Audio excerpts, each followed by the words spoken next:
ประเทศลาวเป็นคือกับไข่มุกที่รักษาไว้โดยธรรมชาติภูเขาที่เงียบสงบแม่น้ำที่จะแจ้งและประวัติศาสตร์และวัฒนธรรมที่อุดมสมบูรณ์เบิ่งคือว่าโดดเดี่ยวจากโลกเฮ็ดให้นักท่องเที่ยวทุกคนที่ก้าวเข้าไปในมันสามารถประสบกับความงามที่หายากของความสงบและความกลมเกลี่ยวกันสลับซับซ้อนวัดหลวงพระบางที่งดงามอยู่ที่นี้บอกถึงสติปัญญาและประวัติศาสตร์บูหานและอนุสรณ์สถานที่มีประวัติศาสตร์ยาวนานเหล่านั้นได้เป็นพยานถึงความสง่าราศีและความยุ่งยากของแผ่นดินแห่งนี้แม่น้ำคงที่สวยงามไหลผ่านเลื่อมคือกับรูปภาพในฝันที่เป็นพิษ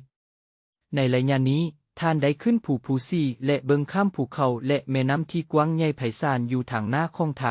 านสามารถมีทัศนียภาพธรรมชาติของลาวอย่างครบถ้วนคือกับรูปเต็มภูมิสันฐานที่ไร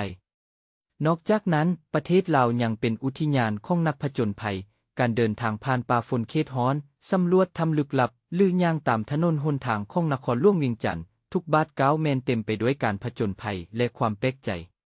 อยู่ที่นี้บ่มีความวุ่นวายและความวุ่นวายของเมืองมีเพียงแต่ความบริสุทธิ์ของธรรมชาติและความเรียบง่ายของคน